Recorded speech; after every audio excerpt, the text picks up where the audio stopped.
In many Eastern traditions, including Christianity, early Judaism, and even Islam, demons have appeared as the cause of illness, actually from the ancient times until the modern times. Of course, now we don't believe that anymore. We focus more on bacteria, on viruses, and other causes of illness.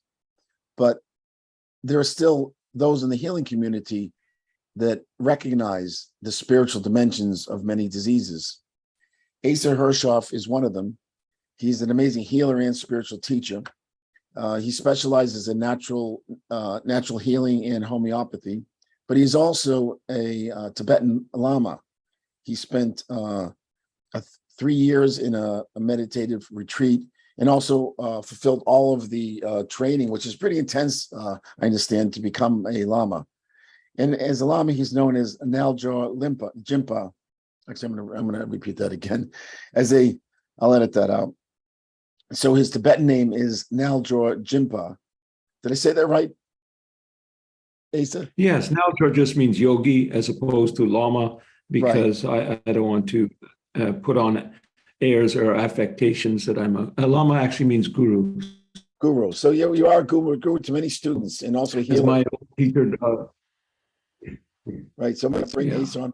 As my old mentor or teacher, Kalu Rinpoche said, in the olden days, Lama, meaning guru, was a term that people applied to you. You didn't take on yourself. They decided to call you a guru or Lama or teacher, then that was fine. But so I'm not making predispositions or presuppositions. I'm just calling myself yogi.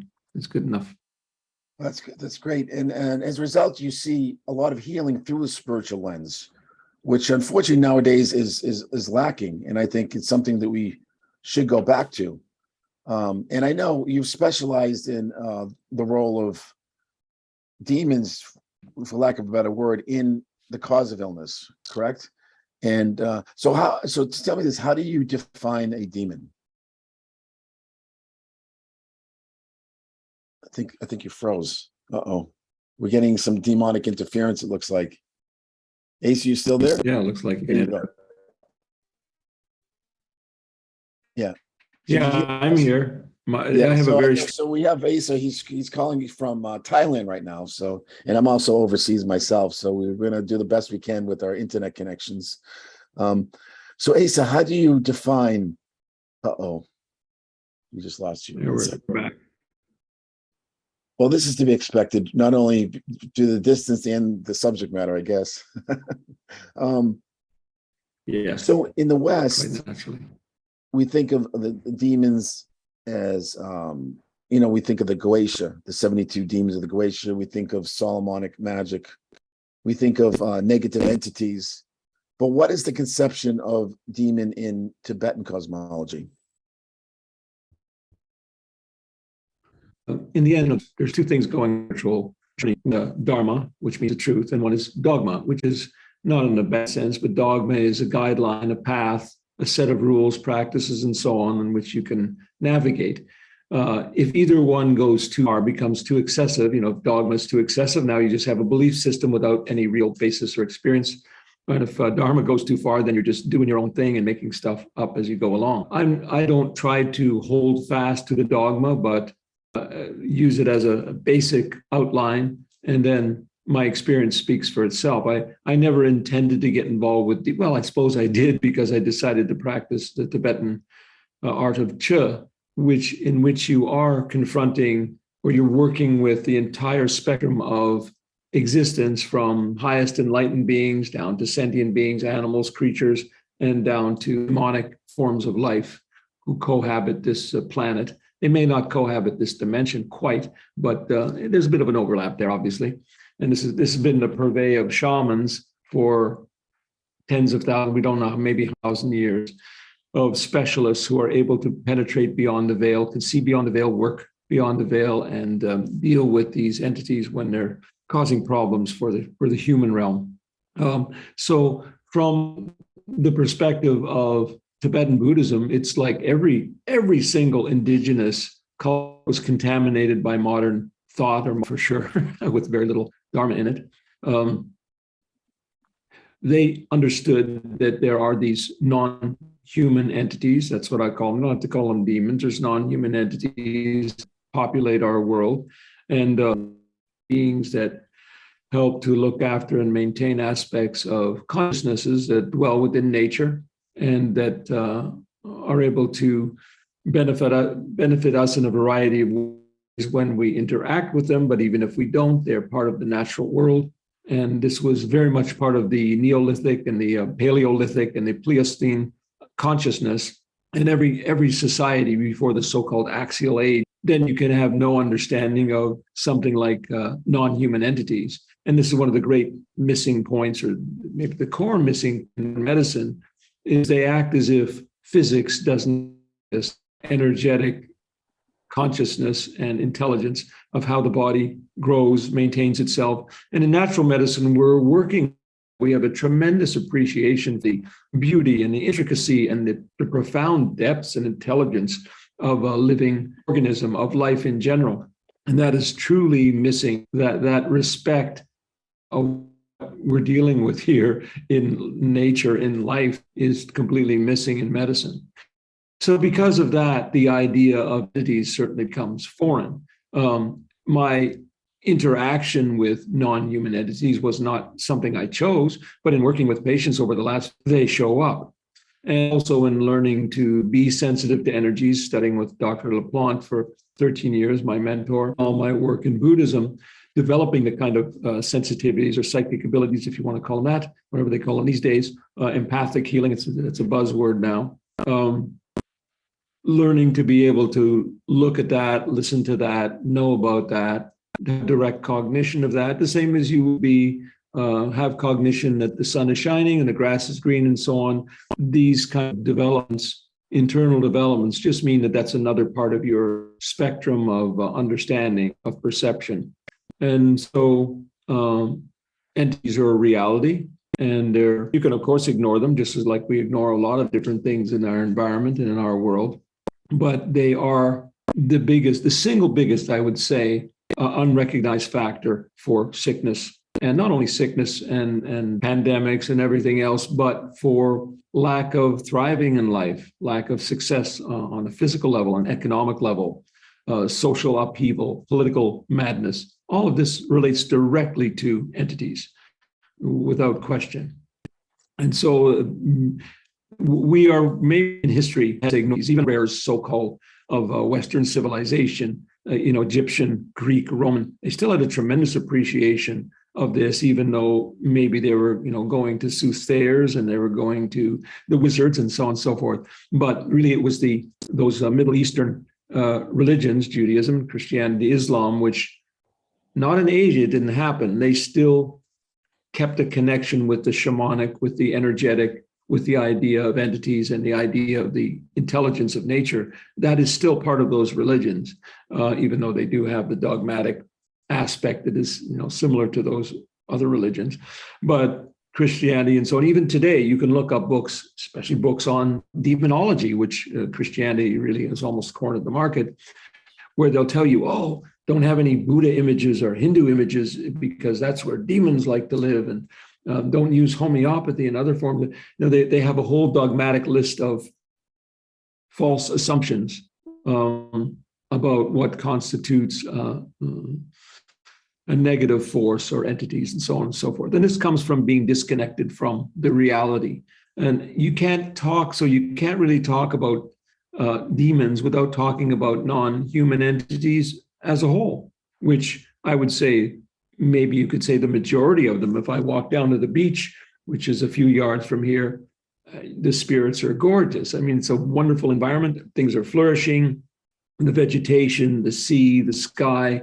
It's a very, very peaceful, very healing environment. And part of that is the entities that are happily dwelling there. Whereas if I take a little drive and go to Bangkok, the concrete jungle, it's a fascinating cosmopolitan city, but it's also a hellhole because it's that environment of tremendous amount of noise, pollution, human activity, and human stupidity on display. That is the environment that invites negative entities. So the important thing to understand that negative entities, it's always by invitation of some kind or another. And it doesn't mean we directly asked for it, but let's say we're angry all the time. That's kind of an open door. Or we're using alcohol or other drugs that are opening the door to these kinds of forces. Or we're just living in a crummy environment. Or entities of these. Want to understand your karma. It's pretty simple. It's not so complex. Just look at where you are, what you're doing with your life, what's going on in your mind. That's your karma. So similarly, entities are about that kind of karma, that kind of relationship you have with the rest of your life. So, and again, you could, by going to a location, you could probably get rid of a lot of those entities. But again, then we have our own, as we have our luggage that we're carrying, beautiful, that is going to invite certain negativity wherever we go. And some of that, say it's still karmic, but some of that is generic. If I'm living in a war-torn country, well, I'm going to be involved with these kind of very negative entities, so forth, even if I'm living a life of deepest sense, not in a superficial, shallow, that you're being a good little boy or girl, but that you're always aligning yourself with wholeness, put it that way, aligning yourself with your true core. And that's really what it is. You don't have to look that far for Dharma. The Dharma is your core. And we have to spend a long time under our true nature. And that's with those demonic forces. So, they're really pernicious and vicious and attacking. Mm-hmm. Where should I start back to? Yeah, you broke up just a bit. I'm just curious when you mentioned, the West losing its connection with the shamanic past. At what point did that happen? Because I know certain cultures, certain Tibetan, they've retained that sort of connection, and we in the West now we don't really acknowledge the existence of these non-human entities. So at what point you mentioned something? Actually, yeah, with the whole Western tradition. So you could say the Greek and Roman religions, Judaism, and then Christianity and Islam. They are really the greatest perpetrators of this crime of suppressing our relationship to nature and making everything transcendent, above. God is above, and then everything else is kind of crap. And then we lost very, very, very specific powers that be within those religions had to suppress the previous shamanic connections to earth spirits, to natural spirits, and so on, as a pure power play. So saying, no, God is superior to all of that. And everybody below that, these are kind of negative spirits, and these are low life beliefs, and we don't accept them. And that is still working today. This control of these great religions is still in today. Now, the Eastern religions also have that to a degree.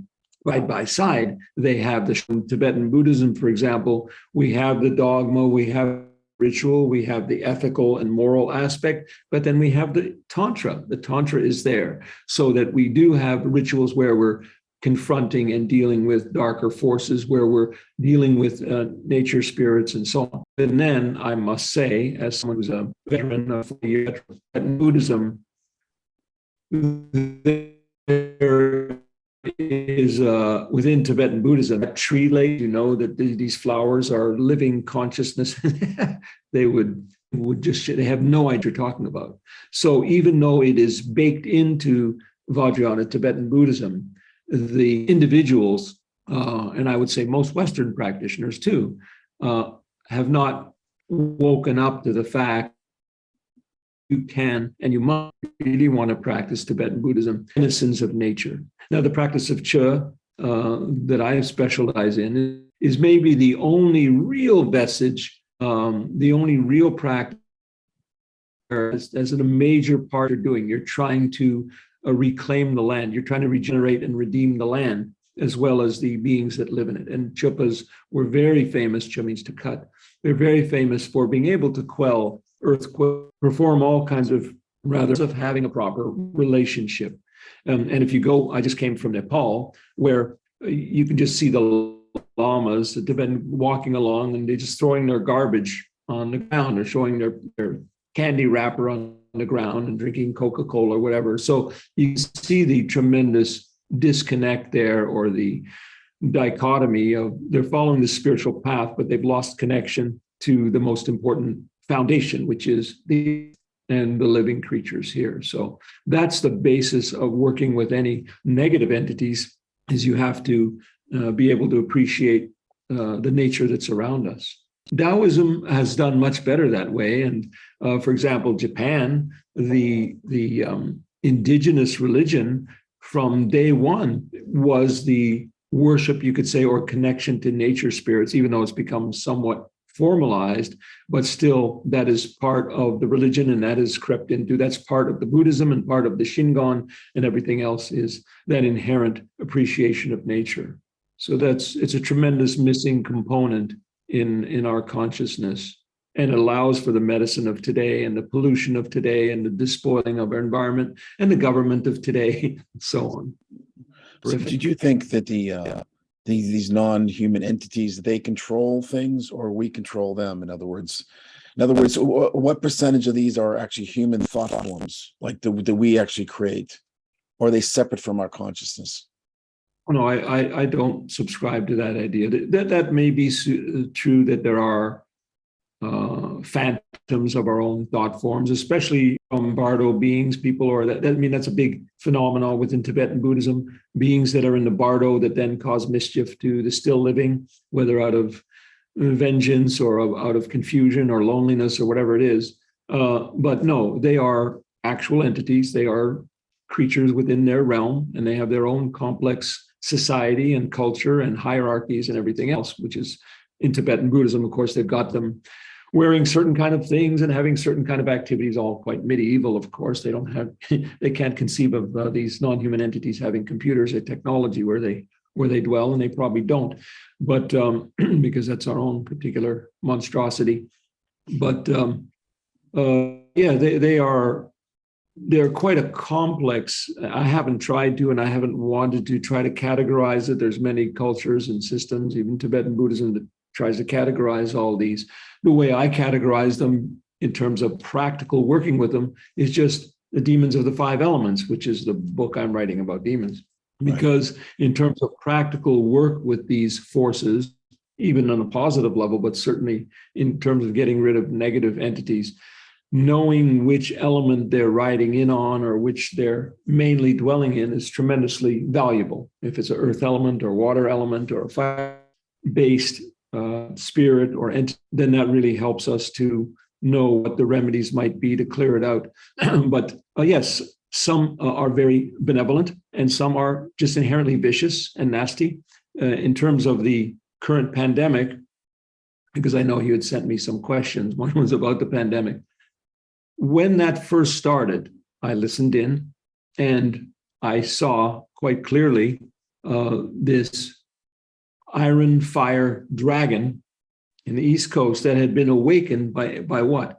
By the last, especially, of course, history is a long journey, a long road, but especially the last 3 years preceding the pandemic, such vicious anger and hatred that was going on globally, but particularly in America. To me, that was the trigger. Well, not to me. That was my perception, direct perception. I can't argue with my direct perception. That was the trigger that awakened this sleeping dragon of epidemic proportions. And I do remember it landing. I was in Los Angeles. I spent a lot of my time in California, and because the weather's nice. I remember it the day that it landed there, a few days after I had perceived it, and I wrote a little blog about it and had a picture dragon on there. But it literally descended on Los Angeles. So that entity was fed, nourished by all of this negative, violence going on in America. And it still is, we're still feeding the pandemic like crazy.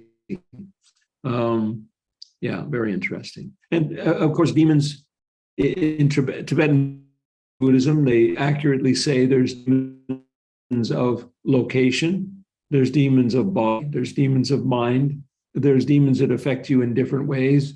And demons, in my experience, demons have, it's all about have nice affiliate relationships with demons.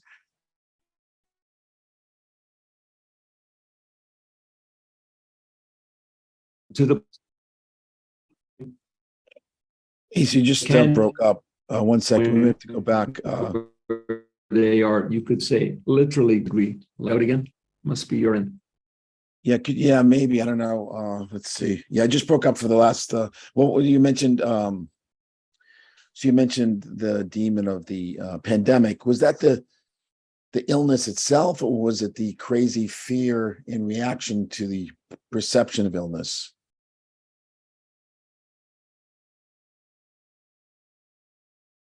Are you there?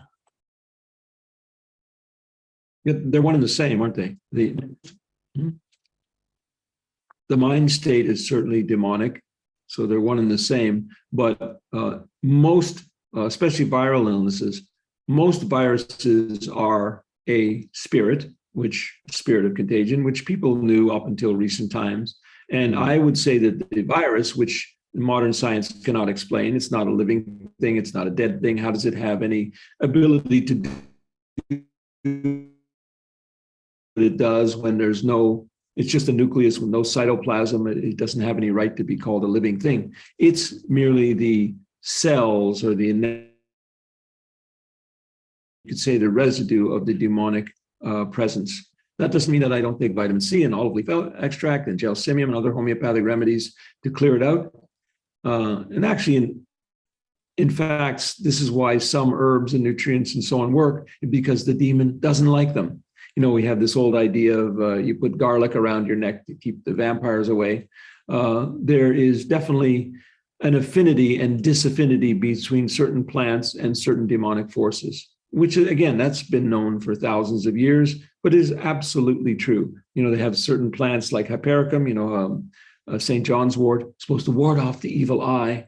Well, it does. It's a light-bearing plant, and it really does clear out. That's why it's used for depression. That's why it's effective for depression. One of the reasons, there's biochemistry, but it definitely banishes some demonic forces because of its luminosity. It really has an effect on light within the body. In homeopathy, we use it for nerve damage, particularly. So where was I getting to? I don't know. But yeah, in terms of the pandemic, absolutely, that's a massive demonic force invited by kind of madness that humans engage in. We're creating the perfect dish for demonic intrusion, the perfect environment for, the old saying, people get the political system they deserve. Right. And right now we have basically a veiled fascism in America, in many locations, in many individual states, and centrally. So that is because it's our fault. That is what the kind of things we have engaged in. If you look at, I'm a fan of the 50s, the gentler time. Yeah, there was a lot going on under the surface, but the amount of corruption in the world, and the tremendous amount of corruption that has gone on in America, especially 50s, 60s, 70s, accelerating in terms of financial corruption and manipulation and banks and mega corporations and the complete rewriting of laws. So our founding fathers, be spinning in their graves, not rolling over at what has become of the concept of individual freedom and the concept of liberty. And almost from day, how can we profit by this whole freedom idea? Ha, ha, ha. But then once, with Bernays in the 40s, once they really understood mind control, and that happened through World War II also, once they understood mind control and manipulation, and that became part of government. Bernays, the great founder of manipulative advertising, that became part of government. And the concept still remains that, people are, therefore they need to be told what to do. They can't possibly make up their mind or be rational. So we just have to tell them what to do and manipulate them for our own benefit. But that world which is pretty darn obvious if you're not cynical enough or astute enough, you're still naive to believe everything's nice and fair and equal and so on, then that environment is what created demonic ingress.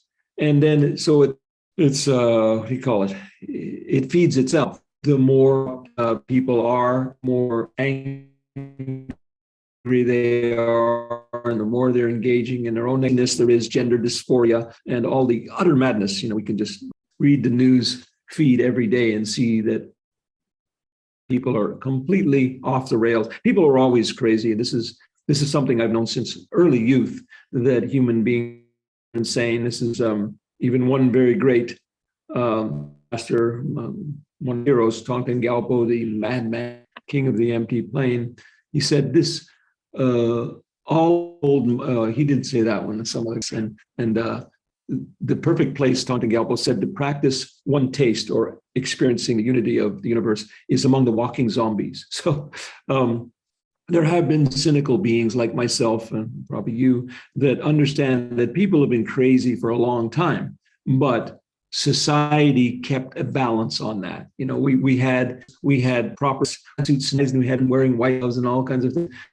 In many ways, and that's the good part of Christianity, and maybe other global religions, is they kept a lid on things, even though people were crazy. A certain kind of social virtues and social understandings, people behaved in a proper way. So it kept a lid on their madness. But now all of that has gone by the board. We can dress insane and we can act insane, and anything goes.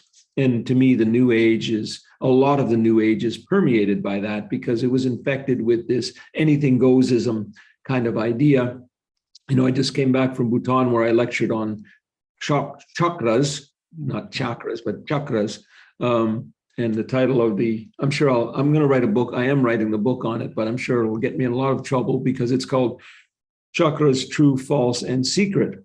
False meaning that it's very easy, again, dogma and dharma, it's very easy to start following false narratives and not really seeking out the truth. And you get this anything goes idea that, oh, I know, let's make the chakras into a rainbow and let's do this and let's do that, without that information coming from wisdom mind. So that is the issue. And in terms of working with demons or dealing with demons, it's really good to have a tradition, to be backed by a tradition. For me, it's Tibetan Buddhism and all of the energies, forces, and beings that are behind it. Because if you just walk out there by yourself, you're going to get flattened. You're going to get squished. Even as it is doing the practice of Che, it's not for the faint at heart. You really meet some unpleasant characters. So unless you're ready to do that, you just don't go jumping in there and say, oh yeah, I'm going to deal with demons. Really? Well, how big is that demon? Is it a little fish demon? I'll do that. But I always like to quote one friend of mine in upstate New York. He said, oh, when you come out here to visit, you can do your healing rituals. There's a reformatory here that had all kinds of, for the native people, and all kinds of horrors happen here and all kinds of abuse. And now it's abandoned and it's very haunted, and you can come and do that. And I said, you want me to take on the entire karma of the Native American tragedy? No, I don't think I'm going to be doing that anytime soon. I'm not try to heal the whole Holocaust in Germany in a mild way, but you have to be careful what you're confronting, right? So it's not like little old me is going and go beat up the pandemic. I look this way. I'm not looking at you guys. You don't want to even let them know that you're in their business, because it's a very, very powerful force. It's accumulated a tremendous amount of energy from the negativity of human beings. So yeah, I'm not an enlightened Buddha, so I'm not going to go up against those forces. I do what I can on my level. So it's important to understand your capabilities and your limitations when dealing with these kinds of forces. You mentioned they're going back to the pandemic. People mentioned mass psychosis, mass psychosis. Formation psychosis, yeah. Right. And I've seen that certain people seem unaffected. I noticed certain people get it, and they're not affected by the whole craziness of the pandemic, but others, and people that I respect, and even people in the spiritual community, have been affected and almost gone crazy. Is that, would you say, from the demonic, or how does that work? And how is the people saved from this? Like, how do you get out of that sort of mass formation psychosis? Yeah. Well, yeah, there's been some criticism of that theory because especially the guy who promotes it is already using it for, I'd say, demonic purposes. He's justifying, in some ways, he's justifying people's choices rather than making them responsible for them. But the question you're asking goes back to fundamental, that's something else spending a lot of time writing about, those books. Most important understanding that I ever came across, and which is a foundation Gurdjieff, George Ivanovich Gurdjieff, which probably a lot of your listeners are familiar with. But he's not the first guy to come up with this, but he certainly explained it, and even today, probably his explanation about Dharma and Dharma or the formulated as opposed to appreciation of the natural. We have within us a basic constitution, our makeup, our karma, our predispositions, our tendencies that Gurdjieff called essence. Other people alluded to it here and there, called it different names. Even Jung came across it, but he didn't go far enough. But essence is, as soon as we're born, probably necessary with all of the dogma of our culture. What is right and what is wrong, what is up and what is down, how to dress, how to look, how to talk, our language, just things of pieces of data. And that's necessary because that persona, he used the word personality, but I won't use that, persona or mask, that's our interface, right? I can talk to each other because we share the same culture, we share the same language, and a lot of other similarities, shared experiences. So that persona has to be there. My essence is who I really am. My persona is that filtration system where I can receive information and I can put out information. In the perfect or completely congruent, called personality. What I say, how I dress, how I live, a reflection of who I am as features my real nature. Fortunately, the vast majority of people, depending on America, probably 80, false persona, which is you're told you should dress this way, you should be that, you should wear a mask. From day one, you were told how you should be accepted, acceptable, loved, and so on. Otherwise, you're a criminal. Otherwise, we'll throw you out, and so on and so forth. Kind of autobiographical, and that's a good idea in terms of growing up. Some of us are just rebellious and cantankerous and troublemakers. So yes, I did not become an MD like a lot of my friends. I did not go and to get my. Of course, that hurt me, but I forged my own path and retained my connection to essence. I'm not ashamed to tell you that, but most people aren't aware what their essence is. They're living a false life that has been given to them by society. Their beliefs, their ideas has been borrowed. Again, long as essence is in control. There's a nice diagram, even in Gurdjieff's book, I just copied it, where essence is the driver, the positive, and the persona is it is the receiver, it is the servant of my essence. Most people it's the other way around. Personality, persona is this big inflated mechanism, this invention, and it has completely overrun essence to the point where essence is lost, and people have no idea what's even going on. Matter of fact, it's not getting nourished, it's shriveling away, it's shrinking. He even said some people it dies before they're only their persona is in existence. Their essence, their real being is not even there anymore. It's shriveled up and gone. So most people are probably essence-wise, I'm afraid to say this, they're 12 years old, or they're 8 years old, or they're 5 years old in terms of their essence. But they have a very sophisticated persona, which can articulate all kinds of ideas and whatever they read and so on and so on and so forth. So there are those people that are real, and those people that are unfortunately in the thrall of. That doesn't mean they can't be aimed towards this, though they don't use the terminology properly, so it makes it difficult. But anyway, in terms of your question, lives in persona, not so easy to fool you. Not 18. I went, oh, the medical profession is completely, I don't believe a word. I haven't believed experts for most of my life, which is a great idea. I want to examine the information, make my own decisions, use my own intelligence, etc., and my experience. And then, so that's a persona individual. So if someone tells me to wear a mask, great, I'm going to go online and do the research, see what's going on, see if are they effective in a mask with a thread that's like this and a virus this size. How does that stop? Do the logic, do the research, and so on. So intelligence does not particularly relate to essence and persona of how programmed you are or how in your essential self you are. People can be, it's like, we know one side of the political spectrum likes to make fun of those other people as being uneducated, rednecks, so on and so forth. Well, a lot of the times it's the simpler people, which is one of the reasons I like being in Asia.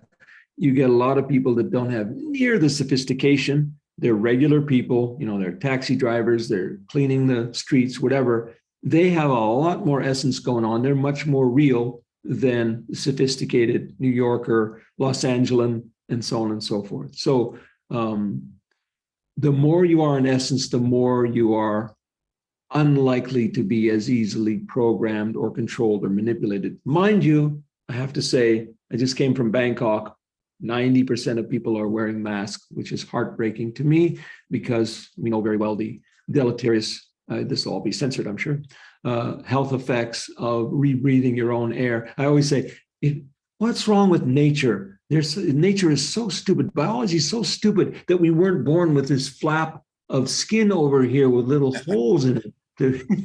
Instead, we have this incredible complex immune system and hairs and lysosomes and antibiotic, secretions. What a silly idea, the body. It should just put a flap of skin. Anyway, I'm being facetious. Good point. But yeah, so that is really one of the hallmarks. And you're right. I have family members. I have all kinds of people close to me and people I respect on other levels. Yet they buy into clearly they buy into information coming from governments, organizations, mega corporations that have very dubious motives and very dubious credentials. Why would you possibly believe anything the government says without verifying it? What time zone do you think you're in? Used to be that back in the Middle Ages, they just take a sword and lop your head off if you oppose them. Now we have much more sophisticated ways of lopping people's intellects off and making them believe in the. We've had how many years is it? Let's say close to 100 years. Let's say 60, 70 years of bombardment by lies called the advertising industry. I just can't believe there is an industry, $1 trillion industry devoted to doing nothing but lying to you. And if you look in the old days, when you looked at ads, it would actually say, this car has this, that, the other. And then with Bernays and other people, they realized, no, you just have to manipulate their emotions and give them an experience, give them a feeling. It doesn't matter if the car has an engine. You just got to give them a feel-good message. So once that all started, which is an appeal to persona. I should complete this thought for you and your listeners. The problem with essence and persona is not just that people living in that fall, but that's what I call the first pillar of teleology. Might as well plug mine. The second pillar is power loss, the shadow.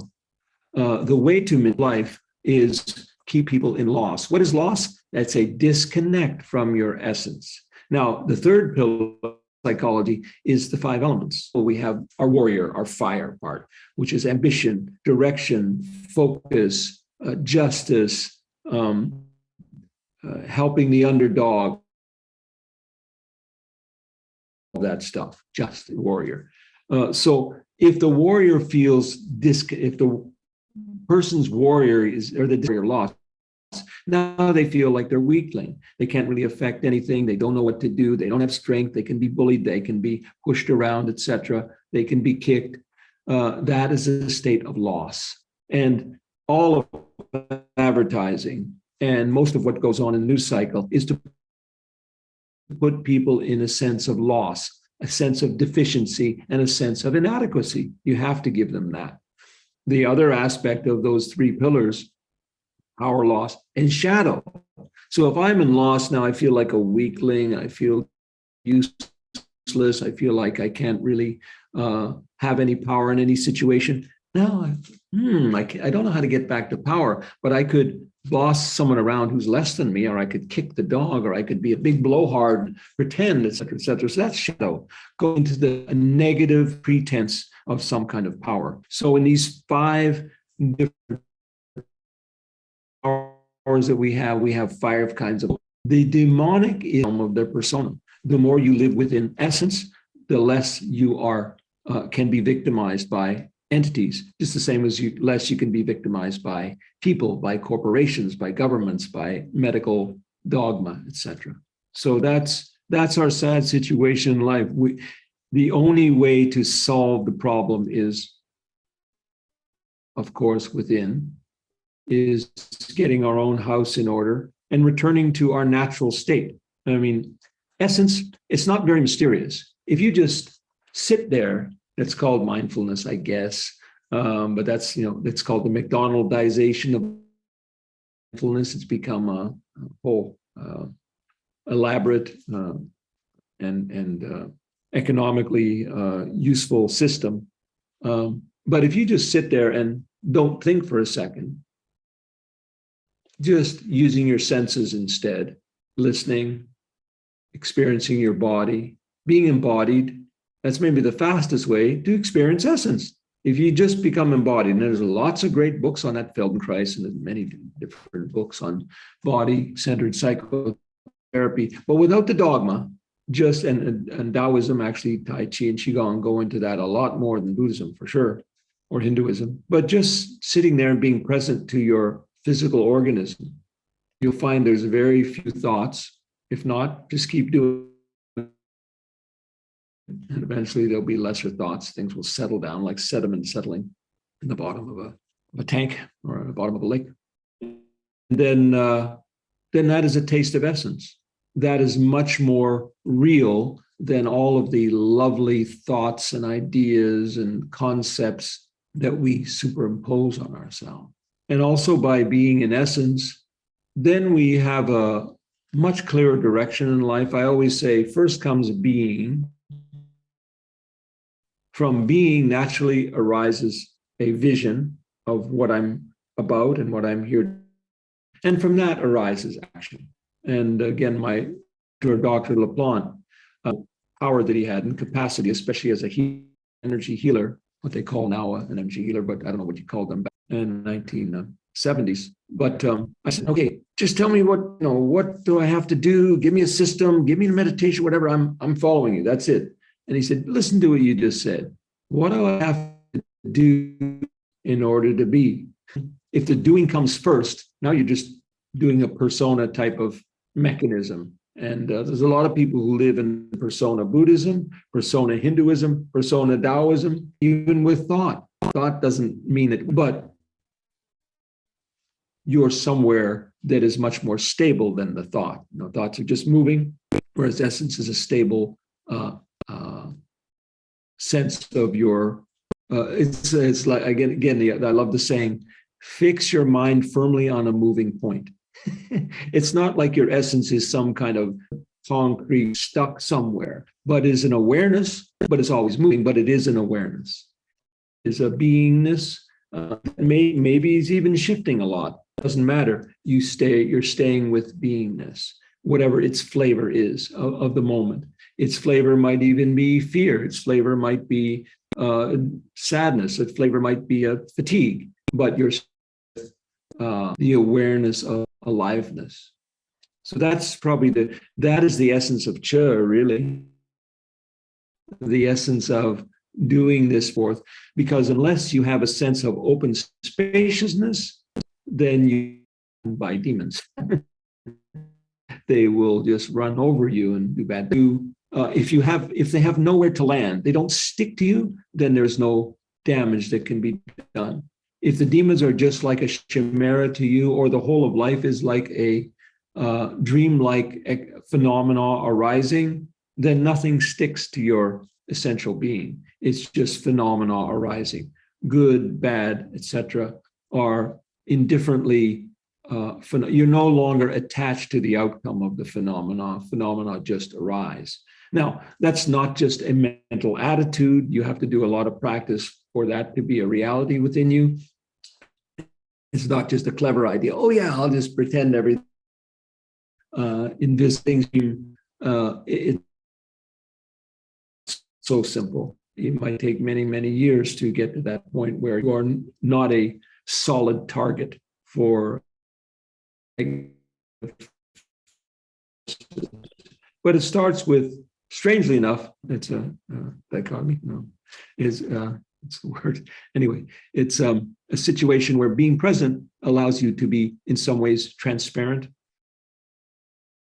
If you have pure presence, involved, there's really no inflation involved. Being horrible, it's nothing great. It just is aliveness. It is pure aliveness, and even that is kind of a limited word because maybe it's not alive. Maybe you're dead. You're neither dead nor alive. You're just consciousness.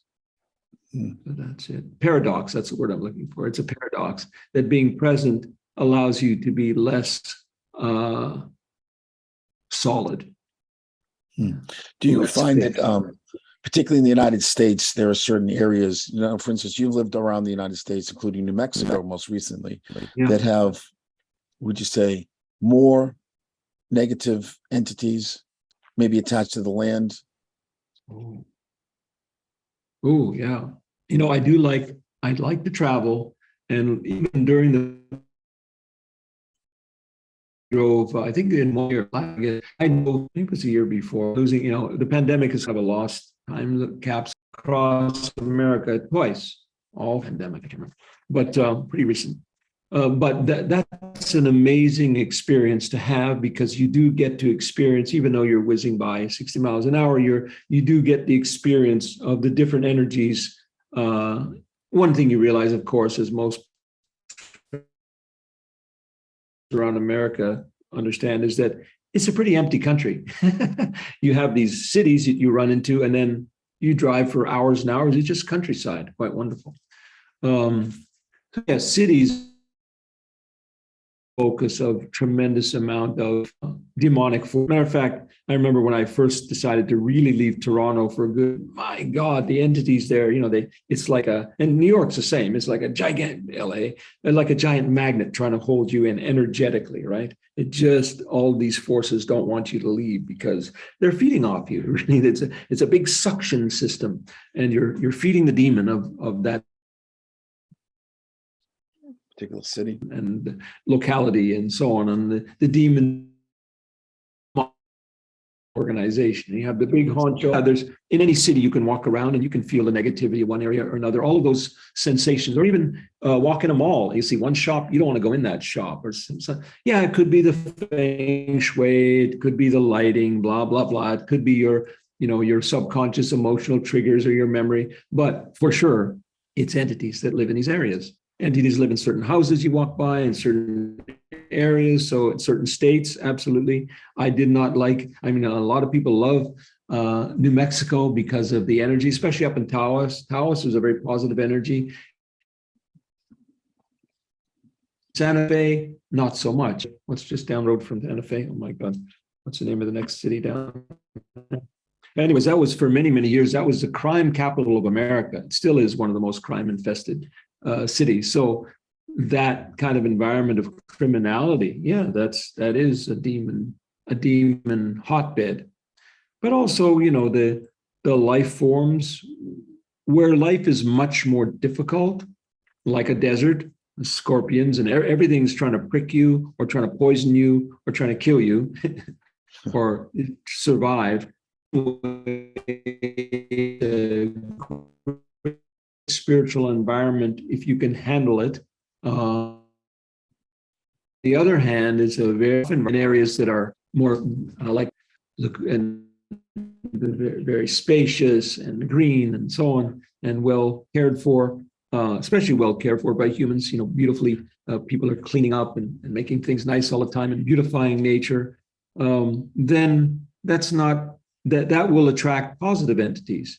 And in fact, that's true. All over Thailand, you see those little spirit houses everywhere, right? Everywhere is a little spirit house by the bank and everything else, where they want the positive, and they make little offering. I don't know why the environment that is beautiful, that is healing environment. And some of these entities are very much affected, but we didn't even tie. So Nagas, for example, the snake-like cushion and they get very riled up when their areas are destroyed and polluted. And I can't believe that still all over the West, they build things without any propitiation of the local deities. It's horrific. I would even say that's another major factor. Sickness, illness, political, in this spirit dwelling place without any thought of their existence. So, you broke up a bit. Asa, you broke up a bit. Yeah, if you repeat that. Yeah, so you're saying that. Asa, you broke up a bit. It's like colonialism. Are we back? Yeah, we're back. Are we back, Scott? You were saying how. Can you hear me now? Yeah, I hear you now. We were saying how it's very much. It's very much like the colonialism of the previous era, where the white race, the European race, let's say, went into foreign countries and just the native people are just nothing. We are the civilized one. We'll just plow this over and plow that over and take over, and they are the underlings. In the very same way, the human race as a whole, especially the highly civilized moderns, fail to appreciate completely that where they are building, where they are creating, and where they are making roads and everything else are the dwelling place of other races of non-human entities that have maybe been there for tens of thousands or hundreds of thousands of years. And despoiling these lands has some really negative consequences. And again, Tibetans would say that earthquakes, pandemics, all kinds of natural disasters result directly from this kind of despoiling the environment and not appreciating what you did, not propitiating these entities and not offering them some alternatives before you build a road through their kingdoms and so on and so forth. So this is a great error on the part of modern humanity, and the consequences are very dire. And the pandemic, in some ways, the pandemic is not just from the last 2 years, but from the last 150 or 200 years of post-industrial worldview that does not appreciate nature, obviously, and does not appreciate the consciousness, the entities, the energetics of nature, clear-cutting forests and everything else. All of this has to have consequences. How can it not? I mean, if you believe in science, if you believe in your common sense, you understand that actions have consequences eventually. So it's not just that, yes, we're polluting our world, we're extincting species, we are also damaging entities and really making them our enemies. Many of them, like, for example, the Nagas, there can be what they call the white Nagas and then the black Nagas, the very peaceful Nagas that can help you, bring you wealth and so on. And then if they get riled up, if they're made sick and so on, they become your enemy, and they become very vicious and cause all kinds of specific illnesses, leprosies and cancers and so on. So we have created this mess. And fortunately, there are conscious beings human beings who are trying to remedy this and trying to what do they call that? Not the revitalization, what's that wonderful term? I hope you're editing this out. Not a reimagination. What is that wonderful word? There's a bunch of books written on the In re-enchantment, there you go. The re-enchantment of the world. It's an amazing concept. I love that concept of really seeing how magical and precious this world is. And if there's enough good people, we may be able to overwhelm the bad ones. But in between the good and the bad, there are the sheeple, as we know. There are the blind followers, people who are easily led and easily manipulated, and that has to somehow change if we're to survive. People cannot be blindly led by others. They have to investigate, and the pandemic may be in the silver lining. Maybe if we want to really look at the glass half full, it may be the wake-up call for people to actually start taking responsibility for what's happened in this world, rather than saying a virus did it or Fauci did it or whatever. We created all that. We created that not with our minds, but with our actions. We created this world that we see because we've allowed it to happen. We've allowed it to happen, and we've participated in various ways. Some things we can't help participating in because we're living in this world. But yeah, eat organic. Now you're not participating in chemicalization of the world. Don't destroy certain things. Then you're not participating. So, we're doing what we can. How does one, in other words, how does one participate for the average viewer in this re-enchantment of the world? It's just, you mentioned some items, but in creating that awareness, I mean, you seem like you have a large awareness of what's happening. How does the average person who's watching get that awareness? I know you went the Tibetan Buddhist path. Yeah, well, there's an infinite selection available to us. But again, it's tough because there's a lot of false paths, there's a lot of dead ends, there's a lot of monkey business, a lot of I'm very critical. So a lot of what passes for New Age is just utter, complete nonsense. And then there's the gold that hidden away as well. So what is the goal of the New Age? People have people using their discrimination to find ways to enrich their world in a non-Van Gogh. It's kind of silly, if not ridiculous. The re-enchantment of the world would start with oneself, not participating as much as possible in negative aspects of the life around us. That means emotionally, that means physically, that means, buying products which are, every time I've ever gone to the supermarket for the last 40 years, I look at somebody's shopping cart, or I look at the supermarket, well, it's changed a little bit, but it's like 98% of what's in the supermarket, I never buy and I will never buy. Now, nowadays they have an organic section, and they have a few more things like that. So now it's probably only 90%. It's improved a lot. But if people did not participate in all of those damaging false creations of the black magician, that's what I call it. Our air element is our creator, our creative aspect, and the shadow aspect, that is what I call the black magician. So don't participate in the black magician. Don't participate in the ruthless warrior. Don't participate in all of those. And then try to actually, the best, I believe, the best that a person can do is work with their psychological and physical 5 elements. Because that's foundational to everything, it's the most basic thing. If you purify the 5 elements of mind and the 5 elements of body and the 5 elements of spirit, then you're correcting everything. That would be the basis. And then in your environment, you try to make it a 5 elemental paradise instead of a 5 elemental nightmare that it is today. So that's really all.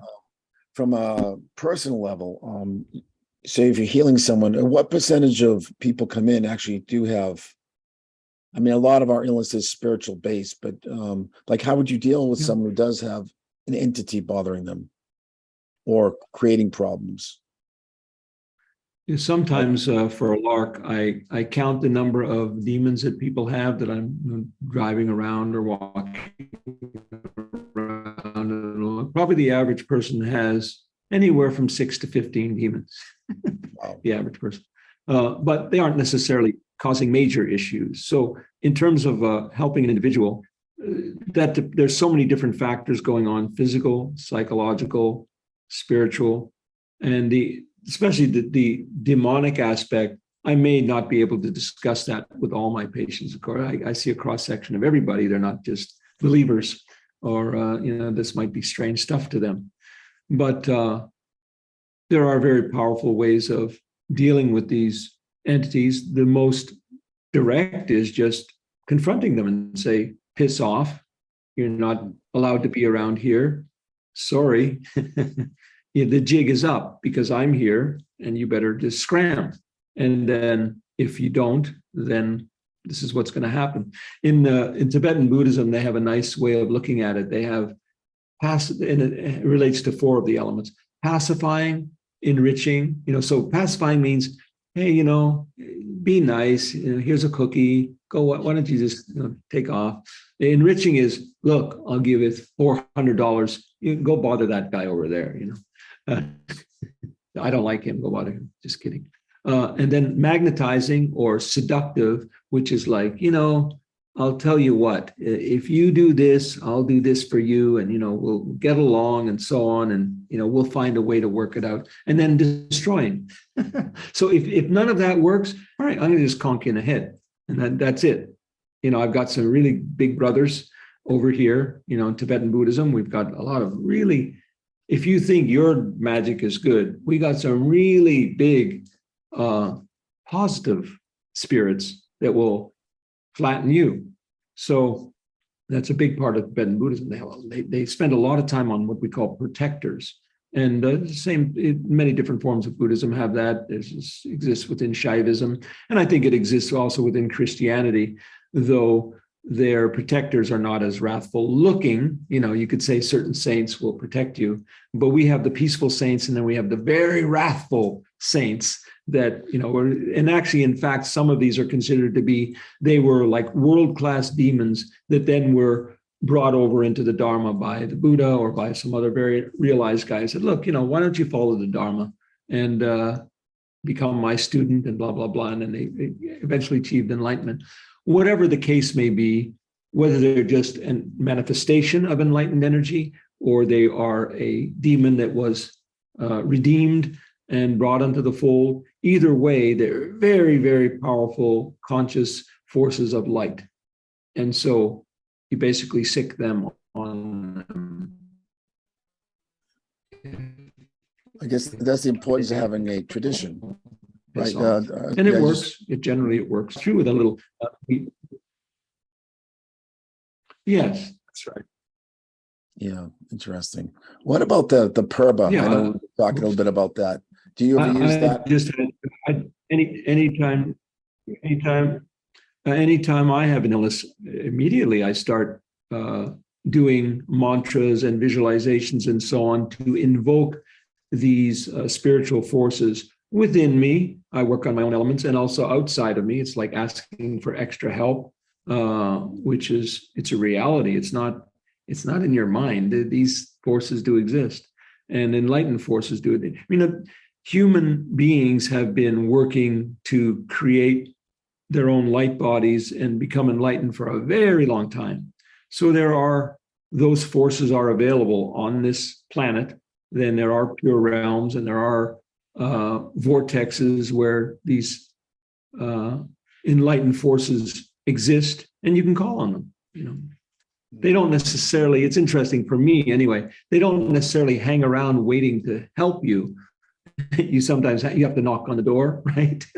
It's not like, you don't have your own group that's just sitting there, your servants waiting to serve you. But when you're in trouble, you can call on them and do something necessary to open to the knock on the door. You might have to take the journey. You might have to, take a couple pieces of cake or whatever to offer to them. But yeah, there's ways of bringing those protective entities in. And I think that's why I'm still alive today. Otherwise, Have you had any personal issues dealing with I know you deal with the CHA practice. I mean, I'm sure you deal with some pretty heavy entities. Have you had any problems with these entities trying to harm you? Oh, sure. I think one of the most important things to realize, and again, it gets into a whole area, it's so vast.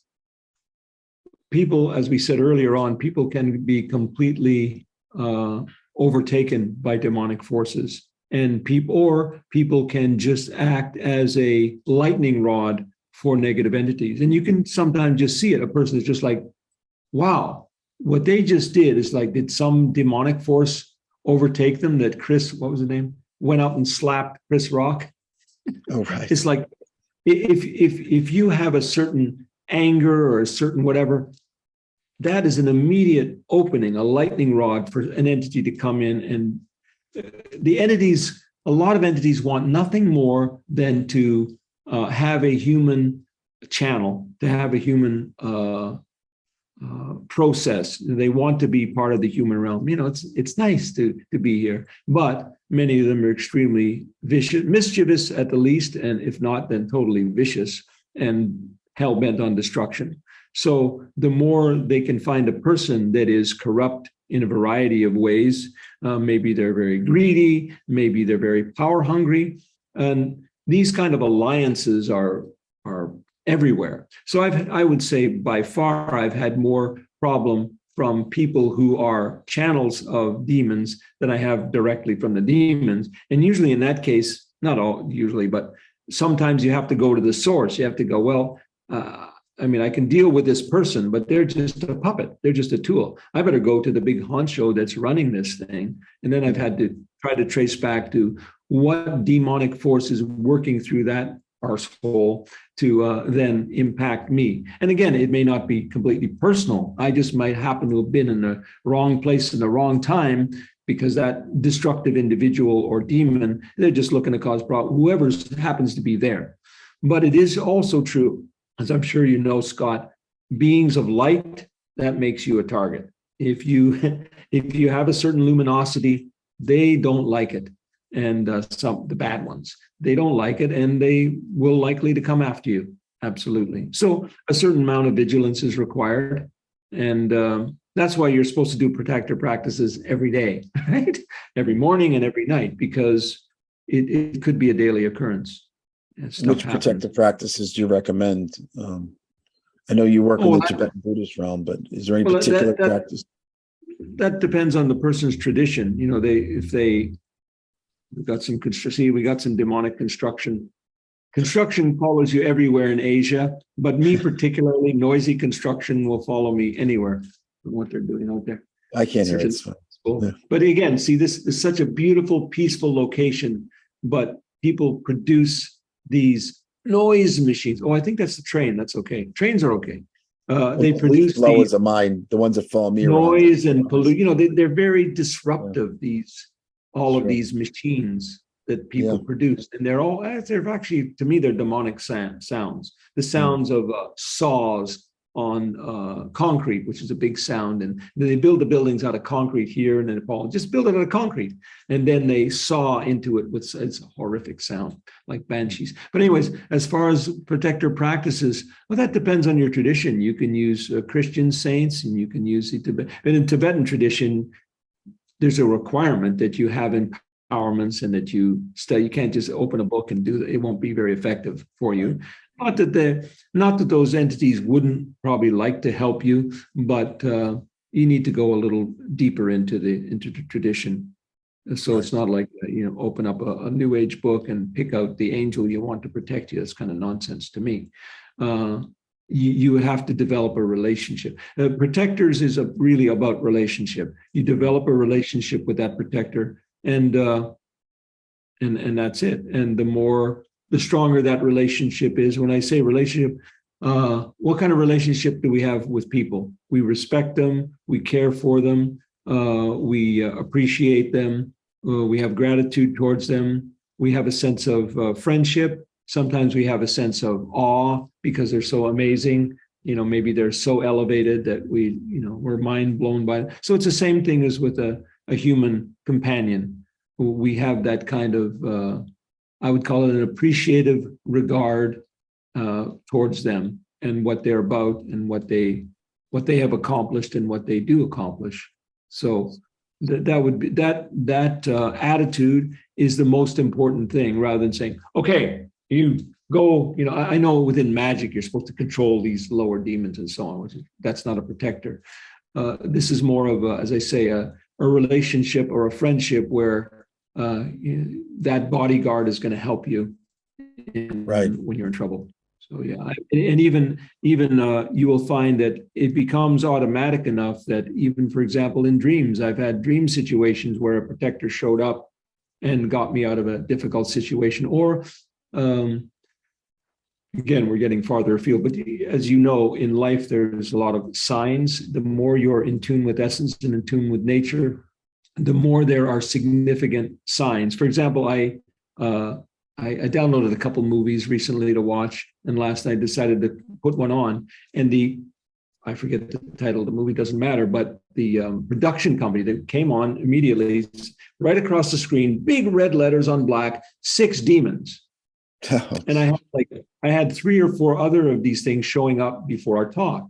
So it's like, okay, yeah, they're reminding me I better go look at my papers. These are called signs, and some of them are, you could say they're coincidence, or it's synchronicity, or it's in Tibetan they use the word tendril. There's just a connection between things that have a similar resonance. So developing that kind of tendril or resonance with a protective entity is where it's at. I would say another thing too. I would certainly, in my own opinion, keeping away from any kind of recreational drugs, alcohol, and so on is a very good idea. Yes, there are people that use ayahuasca as a path and so on. Good luck to them. I'm quite opposed to that unless you are a true master. And I don't know if I've ever met one or ever seen one or read any books by them. There's a lot of experimenters, but these kind of plants, hallucinogenic plants, always have demons attached to them, which is well known in those traditions. And what is it they say in mescaline? There's that old saying that mescaline has a good demon, but the datura has a good demon and a bad demon associated with it. And they really are entities, and they take you into their world. And I've had enough experience to know what it's like to be thrust into the world of some of those plant spirits or demon plant spirits. And I don't recommend that for anybody who's on a spiritual path. If you want to do drugs, go do drugs, but it's not going to help your spiritual development for sure. It's because it's demonic. it's basically demonic. Well, tobacco's a demon plant. There you go. Most of the members of the Nightshade are, even though I like tomatoes and potatoes. But these are tobacco is a demonic force that has killed tens of millions. Might even have killed more than a vaccine, but I doubt it. It's interesting because entheogens, of course, form. I know, especially in New York. I mean, it forms the basis of a lot of spiritual seekers' paths. And I always found it interesting, particularly in Silicon Valley. There's a huge use of entheogens, particularly DMT. So I always wondered what that affect, because our consciousness is being directed by a lot of, basically Silicon Valley and that whole crowd, who the majority of them are microdosing and, doing DMT drips. So I was wondering, what's your impression of that? Well, I look forward to meeting one of them who has some real spiritual development. Then I'll be impressed. Right. So until then, I ain't impressed. In the world of not just New Age, but in the world of Western spiritual gurus, I have found a few real gems, but most of them very not impressed. And the proof is in the pudding. Unfortunately, I trust my own sensitivity completely. Yeah. So I'll know if it's a valid path and a valid person or it's baloney. Unfortunately, most people do not have discriminating wisdom. And again, the more time you spend in essence, the more you're likely to have the ability to be able to discriminate. Because if you can't tell, as they say in New York, shit from Shinola, then you're always going to be in trouble. You'll never be able to differentiate what is valuable and what is not valuable. And I haven't seen any, and it's not like I've had a big, broad experience, but I haven't seen any wonderful results from microdosing. Right. And people report great things, but I haven't seen any really meaningful. Maybe I need to do more of it, and I'll find out. No, I haven't either. I mean, friends that have recommended it, a year later, still depressed. So I don't see the lasting impact. Of course, right. You have that sort of glimpse of, amazing visions and all that. But at the same time, is it lasting? Or does it do damage to the spiritual seeker? I really am a traditionalist, even though I always say I'm a heretic, in the sense that I always follow dharma rather than dogma. But the dogma aspect of the traditions I really respect. So since there have been beings, that incredible number of brilliant people that over thousands of years have developed techniques of internal voyaging, internal archaeology, internal anatomy, internal dissection. I appreciate the art and science they have left us. And for me, it's more important to plumb the depths of that and, in a certain sense, make it my own or correct any deficiencies they have, rather than reinvent the wheel. How are you going to do that? So, yeah. And again, that's my critique of the New Age, what I call the New Age chakra system, NACS. You heard it here first, though I used that term on my Bhutanese lecture. The New Age chakra system is based on innovation, channeling, a bunch of different people coming up with some great ideas. But I don't see that coming from wisdom mind and then completely altering what was left to us for thousands of years by thousands of incredible dedicated yogis and yoginis and the Buddhists and Taoists and so on. Just throw that whole thing over and come up with something. That's just it's arrogance and it's folly to me. And the chakras do not exist as a rainbow within the body. It's silliness.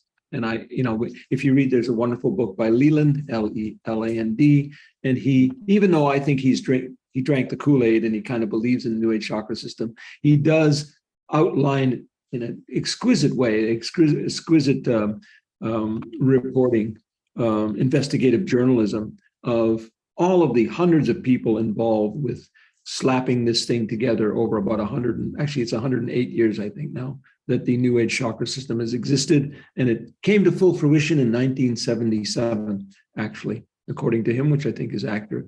So, that's the value of staying with the tradition and having that as a backup and a backbone. So it's ridiculous to think that the alchemists and yogis of the past did not check out drugs. That we know that they did. They used forms of soma and they used all kinds of interesting methodologies. And still today I know there are masters of alchemy, but it's nothing like the stuff you see going around the internet or people microdosing. Yeah, I would not do that without a master of microdosing. In other words, a being who is fully enlightened and knows exactly what's happening when you take it and can tell you I could probably, it's true with my work, I should probably go there. I didn't know that it was so proliferative. I'll just have to market myself in a different way. And I'll be able to sit there and tell them what is actually happening when they take their microdose. What's going on with their nervous system, with their photonic system, with their auric system, and what damage it's doing. Because I can guarantee that they are damaging part of their energetic, etheric body, for sure. I mean, that's by artificially opening it. Right? You can't just, you can't use that skeleton key without doing some damage. And you're burning. I think they would say in Daoism that you're burning off your what do they call it? It's your constitutional or genetic chi. You're burning that up. So you will shorten your lifespan and certainly shorten your psychological possibilities. So yeah.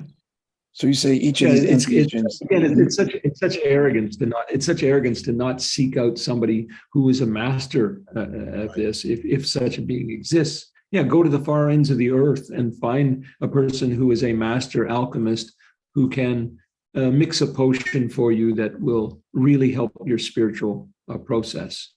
But they're just using it actually to be a little sharper and smarter and have a high anyway. So it's not really the same. Are there any plants? I'm not interested. It's fine. It's entertainment, I guess. So it's fine. Yeah. They can. Well, that's the modern age anyway. But are there any plants that you recommend for spiritual development? The plants that can help like plant allies, entheogens. Oh yeah. I think lotus maybe. Somebody gets a lot of my training. I'm a naturopath chiropractor, but a lot of my training has been in homeopathy, and that is one way to really connect with plant allies. And that's really what, in some ways, that's the most exciting aspect of, well, it is the exciting aspect of homeopathy, because each one of those remedies is a living consciousness, whether it's calcium carbonate or a golden seal or whatever it is. So yes, all of those allies are very, very valuable and important. As far as for spiritual opening, I can't say too much about that. I haven't really used plants for spiritual opening. Mainly it's been for healing. I know that it's a spectrum, it's part of the same spectrum, but nonetheless, herbal plant, what do they call plant allies, as you said. I mean, that's a great resource. That's a great way to go. But shamanism by itself, even though I touted shamanism by itself is limited. If you're just going the route of connecting with nature spirits and entities within nature and so on, that is not enlightened. That's not going to get you a light body. That you might become a great enlightened tree or something. Just joking. But shamanism itself, to me, is limited. I won't say it's a dead end. It's a wonderful end, but it's very limited, because you're able to enter into other worlds and deal with these beings and so on, but you have not necessarily transformed your internal structure. That's what's required for enlightenment, is a complete revolution of your internal structure. So yeah, that's more rare, but that doesn't mean that it's still part of the good. It's, working as a shaman. Yeah, that's great. That's wonderful. But I'm more interested in the ultimate possibilities. Even just though built in a light body, you mentioned. How How does one do too that? high? I might be interested, but nonetheless, I'm interested. No, I know you mentioned one- light body. Now, for this particular program, it's probably too deep to go into, but in general, it's through spiritual practices that. I mean, is that possible in a lifetime to do this? I mean, I know lamas have done that, but mainly it's within the Eastern traditions. Obviously, there may be secret Christian teachings, secret Sufic teachings, and secret Judaic teachings that are pretty secret. They're pretty minor compared to the vastness of those religions. But in their Eastern religions, within Tibetan Buddhism, particularly, within Shaivite systems, and within Daoism, I think within those three, they do have systems of light body transformation. And to me, there's no enlightenment without light body. That would be a misnomer, or misunderstanding, misinterpretation. You can't get enlightened without the body becoming transformed. And again, another wonderful book in the Gurdjieffian tradition that goes way back to the 80s by Ouspensky was called The Psychology of Man's Possible Evolution. I always like that, man's possible evolution. Yeah. So our chakra system, is very important to understand that our chakra system is part of our normal. I think we stalled again. Yeah, we stalled for a second. Yeah. The Jews saying the chakra system. Are we back on? Yeah, we're back on. Yeah. It's important to understand that the chakra system is part of our natural biological or bioenergetic anatomy. They're not spiritual organs. Sorry, this is all, goes back to Leadbeater and Annie Besant and Blavatsky and all this nonsense. They're just part of our normal, just like acupuncture meridians. That's not a spiritual system. That is part of your energetic system. And the anatomy, animals have them too in a different form. Insects have them. Anything living has an energetic anatomy. But for the humans, we have a possibility. That's why we are different than a dog or a cat, because we have a possibility of completely transforming, of repurposing our energetic system and creating a completely reinventing ourselves and rebirthing a completely different form. You could say, I'm an angel or angel,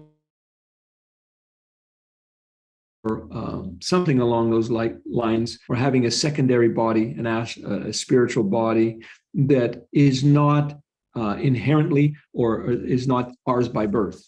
We're not given. We're given the potential for creating this. And yes, I know there's a whole things and books and gurus on ascension, as if we have a fully formed light body. This is completely a wrong teaching. This is a truth, because that can lead to nowhere. It'll lead you into fantasy world. There's no ascension without you creating a light body over time. And the techniques that are used within those three different traditions we talked about do have that inherent capability. Actually, my personal view at this time is that they each have something that the other is missing. And it's only through the combination of the three, or the key aspects of the three, that in the modern epoch, that we can hope to have Westerners attaining light body. That is my belief. For example, the Shaivite concentrates much more on the phonic or the sound energies and mantra, in a much more sophisticated way than Tibetan Buddhism, and the Taoist concentrates much more in a far sophisticated way to either of those, of how to condense, store, and move energy in the body. And then the Tibetans have mastered certain arts of visualization and focusing the mind in various ways, and creating forms within one's own form, or new identities. So they each have pieces of the puzzle to me, and it's getting what's missing in each, which is the optimal. I'm still obviously working to perfect that. As long as you have achieved in this life 30% light body formation, because it's not, even though the light body may only show up at death, when a person dies and suddenly their body just goes into light, or they shrink down to, in the Tibetan system, often they, like my teacher Kalar Rinpoche, shrink down to a size of a small child, because you could say the body was 80% light, and what's left over is a koi-like version of the individual.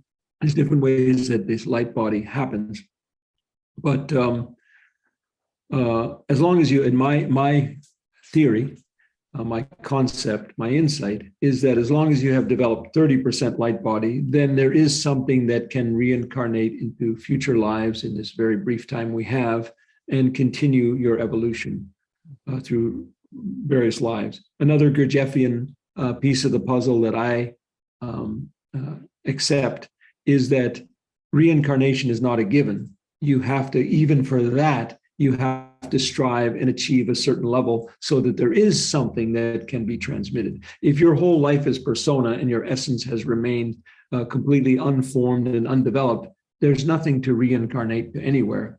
So, but if you have developed a certain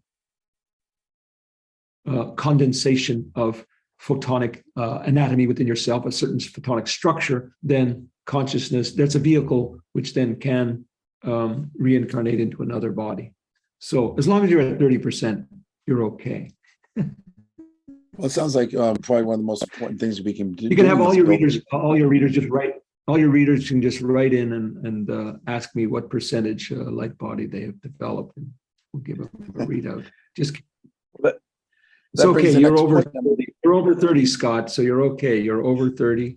You'll definitely be reincarnated. See you then. Okay. So that brings up the next point. Do you teach people how to do this? I know you have a school, and you teach Chog. Yeah. In the new year, I'm relaunching. Yeah, I've been teaching Chog. I kind of pulled back from that because frankly, it's such an advanced practice that yeah, it really is. Now I'm teaching it, you could say secretly or quietly or privately, but no longer as an online course. I think it's just too heavy duty for people. But in the new year, I'm relaunching and rebranding what I'm doing. I have my 5 Wisdoms school and website that's not quite functional, but people have to learn body presence. They have to learn 5 elemental skills, how to work with the 5 elements within themselves, even to heal others. And, so there's a whole number of stages before we can get to light body formation, but that will be definitely on the agenda, is once people have gone through those basic skills, working with their own bioenergy, then the advanced methods can kick in. But yeah, it's a long and gradual process, but it does work.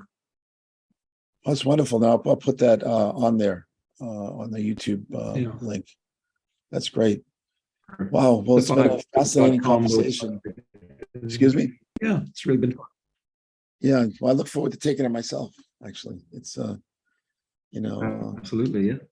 Very good. But yeah, it's been we'll get to see if we can get you the rest of the 70% of the way. Yeah.